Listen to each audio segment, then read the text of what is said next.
Por la señal de la Santa Cruz de nuestros enemigos, líbranos, Señor Dios nuestro. En el nombre del Padre, y del Hijo, y del Espíritu Santo. Señor mío y Dios mío, creo firmemente que estás aquí, que me ves, que me oyes. Te adoro con profunda reverencia. Te pido perdón de mis pecados y gracia para hacer con fruto este rato de oración. Madre mía Inmaculada, hoy estamos en sábado, nos acordamos especialmente de la Virgen, sábado de mayo. Madre mía Inmaculada, San José, mi Padre y Señor, Ángel de mi guarda, intercede por mí. El Evangelio de hoy, de la misa de hoy, es un evangelio de estos evangelios que, ¿cómo diría yo?, que nos zarandean un poco y que sorprenden, porque no es un evangelio lleno de cosas bonitas. Bueno, todo el evangelio es bonito, pero no es un evangelio lleno de cosas como fáciles de cumplir o atractivas o de apariencia fantástica y maravillosa. No, sino que es... Jesús no tiene un marketing mentiroso. Jesús no anuncia hamburguesas gigantes que luego son mucho más pequeñas de lo que ponían en la foto, ¿no? No. Dice, Jesús es la verdad. Y tú, Señor, eres tan distinto al mundo. No camuflas nunca la verdad. No vendes una versión edulcorada de ti, ¿no? Hoy en día pues hay cerveza sin alcohol, azúcar que no es azúcar, sacarina, tabaco sin nicotina, en fin, ¿no? Es como vivimos en el mundo de las apariencias, ¿no? Del fake un poco, pero claro, todas esas cosas no están mal, están muy bien, ¿no? Pero bueno, Jesús, ya digo, no se camufla, ¿no? Tampoco es una persona que vaya con un lirio en la mano, sino que asume todo el mal del mundo, todo el mal que circula por nuestras venas, por nuestra sangre humana. Él sabe de qué está hablando, ¿no? Pero en fin, Señor, vamos al Evangelio, vamos a tus palabras. Dice así Jesús. Es justo en la última cena, después de haber hablado de la parábola de la vid y los sarmientos y de la ley del amor. Si el mundo os odia, sabed que me ha odiado a mí antes que a vosotros. ¡Bum! ¿No? Es como... Si fuerais del mundo, el mundo os amaría como cosa suya. Pero como no sois del mundo, sino que yo os he escogido sacándoos del mundo, por eso el mundo os odia.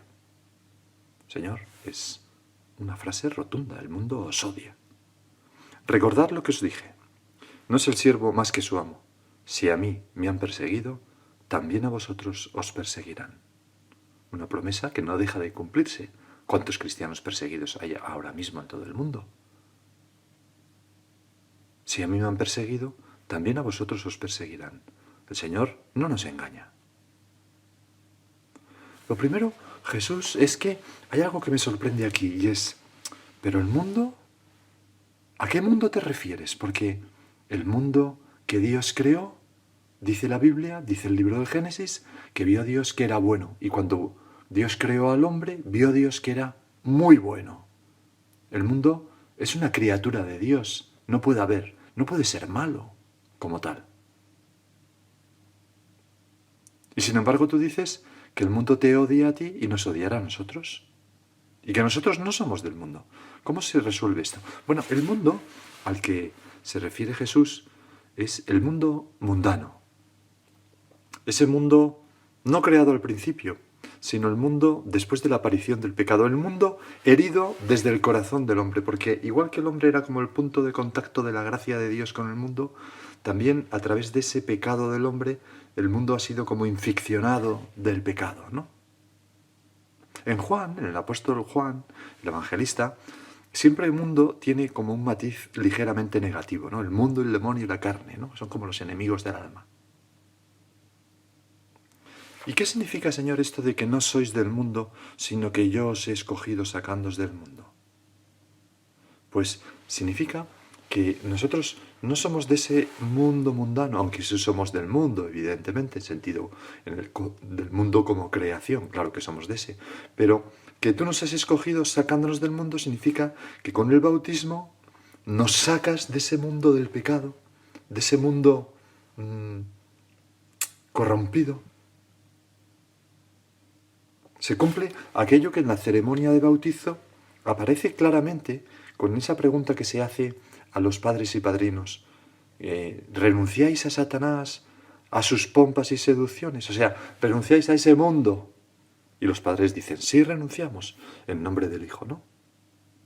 Pues así es, no sois del mundo, sino que yo os he escogido sacándoos del mundo. Gracias, Señor, porque tú me has sacado de ese mundo. Ese mundo, por ejemplo, de la cultura de la muerte. Es un no a Satanás, su pompa y sus seducciones, un no al mundo para decir un sí a la vida de la gracia, a un mundo digno, al mundo como criatura de Dios.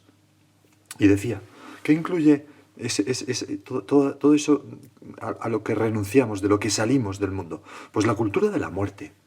La cultura de la muerte que denunció tan fuerte Juan Pablo II, ¿no? El aborto, la eutanasia, la violencia, ¿no? Las guerras, el terrorismo, tantas cosas. Luego, la cultura del egoísmo, la cultura que nos lleva a no pensar en los demás, sino solamente en nuestra propia comodidad y bienestar. Un pecado que afecta a tantas personas.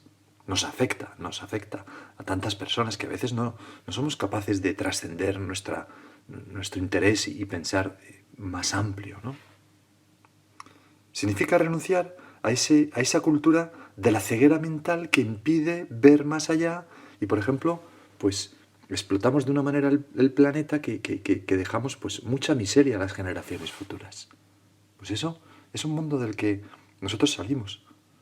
O el mundo de la cultura de la esclavitud y de la, ¿cómo diría yo?, de la pornografía, por ejemplo, en un mundo sórdido, terrible, que hace tanto daño. Nosotros renunciamos a Satanás, a sus pompas y seducciones, a todo eso. Un mundo que esclaviza a miles de personas, a millones de personas, empezando por las propias personas que salen en esas imágenes, ¿no? Que quizás sean las que menos culpa tengan a veces. Salimos del mundo de una cultura de falta de confianza en la libertad humana que lleva a desconfiar de la posibilidad de hacer un compromiso, de prometer algo. Aquello que Nietzsche decía, el hombre es el único ser que hace promesas. Pues hay como una cultura de que somos simples animalillos que no somos capaces de cumplir eso. Y por tanto el matrimonio, pues no hay compromisos definitivos, ni tampoco si uno se entrega a Dios. Luego...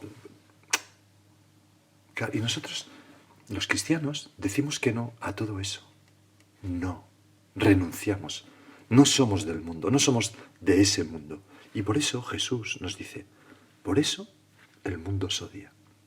Porque cuando se dice no a algo, se arroja luz sobre ese algo.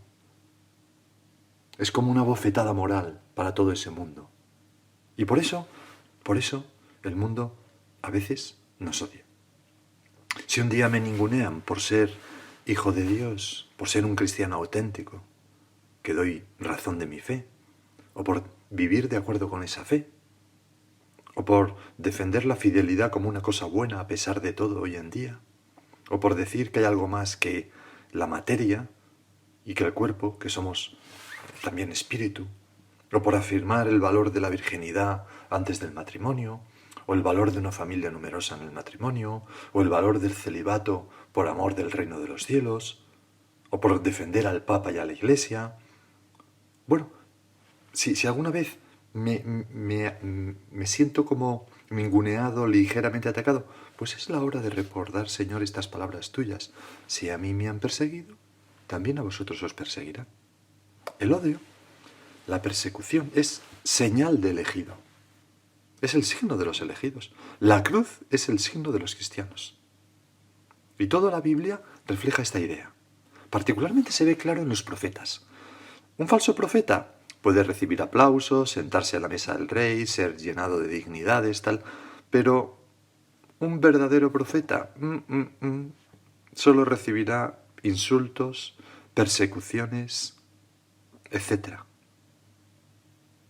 Porque los verdaderos profetas dicen lo que Dios quiere que los lo que necesitan oír los hombres de parte de Dios. Y nosotros metidos en ese mundo mundano, tantas veces no queremos oír esas cosas. Los verdaderos profetas van contracorriente y mueren con frecuencia apedreados, perseguidos. El mismo Señor nos lo recordó en una ocasión. Y este es el destino de que tú, Jesús, anuncias a los tuyos, a ti y a mí, que somos cristianos. Si a mí me han perseguido, también a vosotros os perseguirán. Por eso, habría que decir que un cristiano normal, pues es un poco mártir. Como dice San Agustín, los cristianos somos los herederos del crucificado. Sufrir un poquito por ser cristianos es lo normal. Tampoco vamos a hacer de víctimas, ¿no? Porque tampoco es para tanto. A nosotros. Hay hermanos nuestros, ¿verdad?, en países árabes, por ejemplo, que son perseguidos y degollados, ¿no?, por ser cristianos. Por eso, Señor, te pedimos por ellos, darles fuerza y a nosotros un poco de su sufrimiento, para hacerle más llevadero a ellos. Pero es normal que un cristiano sea un poco perseguido. No nos hemos de poner triste. No va mal la cosa, al revés, va muy bien. Que las fuerzas del mal se levanten contra el Evangelio es no solamente comprensible, sino inevitable. Siempre que el Evangelio lo sea de verdad, sea tu Evangelio, Jesús, el del crucificado.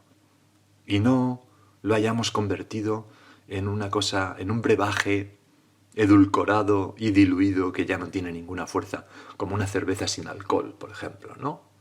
O un sofá con funda, o unos cigarrillos que no tienen nicotina. Hombre, pues entonces ya no son ni cigarrillos, ni sofá, ni cerveza, ¿no? Que ninguna de esas cosas está mal, lo digo un poco de broma. Pero un cristiano sin fuerza es lo que el Señor nos previene, ¿no? Dice, si fuerais del mundo, el mundo os amaría como cosa suya. Pero como no sois del mundo, sino que yo os he escogido sacándoos del mundo, por eso el mundo os odia. Señor, yo ¿estoy fuera de ese mundo mundano?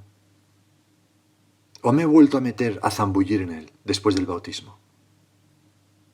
Señor, ¿no me habré un poco acomodado en mi modo de vivir el cristianismo de tal manera que es un poco light y ya no hay heroicidad, no hay... ¿Me habré vuelto un poco soso? Aquella parábola que tú contaste, ¿no? Vosotros sois la sal de la tierra, pero si la sal se vuelve sosa ya no sirve para nada más que para tirarla. No me habré... ¿Qué me hace a mí soso como cristiano? Pues, por ejemplo, el desordenado amor a las riquezas y el dinero, el materialismo, el no vivir más que para comprar, para tener cosas, y no preocuparme de ser buena persona, de dejar un rastro de bien, de hacer el bien a los demás. Otra cosa que nos hace soso, el estar demasiado pendiente del qué dirán, de la vanidad, de qué van a pensar, el sustituir la verdad por lo políticamente correcto, que a veces puede coincidir, pero muchas veces no. O el transigir con la mentira por no querer llamar la atención. Todas esas cosas, el relativismo, ¿no? Bueno, ya cada uno que haga lo suyo. Hombre, por supuesto, somos libres, cada uno hace lo suyo, ¿no? Pero yo tengo que decir, oye, es mejor esto. Tengo que defender la dignidad humana, tengo que defender el bien de la humanidad entera, no solamente mi bien. Bueno, es que yo prefiero callarme y así nadie me dice nada. A nosotros, Señor, las dificultades, las críticas, el ser alguna vez objeto de alguna persecución, aunque sea pequeñita, no nos entristece. Porque recordamos aquella bienaventuranza tuya tan clara. Bienaventurados seréis cuando os injurien y persigan y digan todo mal contra vosotros, mintiendo por mi causa. Alegraos y regocijaos, porque vuestra recompensa será grande en el cielo. Y añades, de la misma manera persiguieron a los profetas que os precedieron, como hemos visto ya antes. Más bien, lo que nos debería llenar de inquietud y intranquilidad es lo contrario. Oye, que a mí nadie me odia, nadie me persigue. No estaré edulcorando mi mensaje como cristiano, mi conducta. No estaré reflejando una caricatura de Jesús en vez del verdadero Jesús crucificado. Álvaro del Portillo escribía una carta donde decía: somos del mundo, pero no queremos ser mundanos. Cuando una persona no se esfuerza por discernir entre una cosa y la otra, se expone locamente a perder el tesoro. Y a veces hay que pagar un precio. No sé si has visto esa película magnífica, llena de poesía y de belleza, ¿no? Y al mismo tiempo durísima, ¿no? La película de Terence Malick, Vida oculta, ¿no? Bueno, ahí el protagonista, Franz, pues no te voy a hacer un spoiler, pero bueno, se planta, ¿no? Se planta y dice, no, esto... O sea, hay alguien que dice no puedo mirar para otro sitio. No sé mirar para otro sitio. ¿Cómo un cristiano puede mirar hacia otro sitio en este horror? No, prefiero yo sufrir que hacer sufrir a los demás, ¿no? Eso es un cristiano, claro, heroico, mártir. Decía San Ignacio de Antioquía, es mejor ser cristiano que parecerlo. Es mejor ser cristiano que parecerlo. Aunque haya gente que... Aunque ese mundo nos odie por eso. Lo nuestro es el Evangelio. Y eso que decía el Quijote tan gráficamente, ¿no? Ladran, luego cabalgamos. ¿Que los perros nos ladran por el camino? No estamos llamando perros a nadie, naturalmente, no es más que una metáfora, ¿no? Pero, ¿nos ladran los perros por el camino? Pues buena señal es que estamos cabalgando. También la Iglesia encuentra dificultades, pero esas dificultades nos llenan de fecundidad, como las oleadas de cieno que van abonando la tierra y luego puede dar más fruto. A veces en el seno de la Iglesia hay cosas terribles, pues piensa por ejemplo en los abusos, ¿no? Que es una cosa tan terrible. Bueno, pues por el arrepentimiento, esa porquería dentro de la Iglesia se puede convertir, ¿verdad?, en abono que nos haga dar más fruto, nos haga ser más humildes y más de Jesucristo. A veces la Iglesia, igual que nosotros, le dan golpes con mentiras, con cosas, ¿no? Bueno, pues eso hace que la Iglesia se extienda. Hay mucha gente que conoce rasgos ejemplares de los cristianos gracias al ejemplo ante esas patadas que dan otros. Porque dicen, los cristianos son buena gente, responden con una sonrisa, ponen la mejilla después de la otra, no se ponen a la altura de los otros, no emplean las armas de la mentira y del odio, sino que sufren con paciencia. Eso es una señal de verdad que tiene el cristianismo. San Agustín decía, la Iglesia en este siglo, en el suyo, pero también lo podemos aplicar a cualquier siglo, en estos tristes días, no solo desde Cristo y los apóstoles, sino desde el primer justo Abel, a quien dio muerte su impío hermano, y hasta el fin del mundo, camina su jornada entre las persecuciones del mundo y las consolaciones de Dios. Qué bonito, Señor. Es cierto que, en cierto modo, el Señor dice que no somos de este mundo porque Él nos ha sacado, ¿no? Ya lo hemos visto. Pero al mismo tiempo, el mundo necesita nuestro testimonio valiente, esa amistad que no rehúye el tema cristiano o esas conversaciones que van al fondo. Me impresionó mucho una anécdota de dos amigos, ¿no? Uno de ellos se separó de su mujer teniendo varios hijos y ya llevaban un año separados. Y entonces estaban en una cena este amigo solo y luego varios matrimonios. Y entre esos matrimonios había otro amigo mío, ¿no? Y otros matrimonios. Y entonces me contaba este segundo amigo mío, dice, mira José, estábamos en la cena y entonces de repente la mujer de Menganito, otro de nuestros amigos que estaba allí, que es muy cristiana, mucho más que yo, me decía ella, le dice, ay, pues tú lo que tienes que hacer, refiriéndose al que estaba separado, ya llevas mucho tiempo solo, es rehacer tu matrimonio, rehacer tu vida, y encontrar una mujer, tal. Y las otras mujeres que eran, repetía, mucho más cristianas que yo, mucho más practicantes, pues empezaron a decir que sí, que era necesario esto. Y entonces hubo un momento en que yo dije, oye, este amigo mío, ¿pero qué estáis diciendo? ¿Y vosotras sois cristianas? Tú lo que tienes que hacer es ser fiel a tu mujer, intentar rehacer tu matrimonio y dejarte de tonterías, le dijo. Bueno, ¿qué pasó? Pasó un poco de tiempo y aquel hombre le hizo caso. Y le hizo caso por esa cena. Dio unos pasos, empezó tal, y ahora están viviendo juntos. Una familia unida. ¿Por qué? Porque una persona que estaba dispuesta a ser odiada por el mundo y a ser perseguido, pero no transigía con la verdad. Con mucho cariño, porque no se trata de hacer cosas con un mal tono, con un, no sé, ¿no? Con una cara de rabia, ni con un complejo de víctimas, no. Nosotros tenemos una verdad valiosa, pero entendemos que no siempre es fácil de tragar y de digerir. Me acuerdo también aquella anécdota de Manuel García Morente, un gran filósofo, que estaba, en aquel momento era agnóstico, tenía 20 alumnos de filosofía, y entonces estaba hablando con ellos y les decía, porque nosotros los agnósticos, y una chica, estudiante, se le levantó y dijo, no, don Manuel, aquí no somos todos agnósticos, yo creo, soy católica. Y cuenta el profesor, don Manuel García Morante, que eso fue, luego llegó a ser sacerdote, ¿no? Pero que eso fue un trayazo en su alma, y ahí empezó su conversión que culminaría el año 40 en París. Nosotros, Señor, acogemos esas pullas que a veces nos pueden soltar a alguien con paciencia, con buen humor, sin agarrotarnos interiormente, sin caer en el victimismo, conscientes de que el cristianismo, como decía también San Ignacio de Antioquía, no es obra de persuasión, sino de grandeza de alma, y perdonando si alguna vez nos dicen algo, ¿no? Con caridad.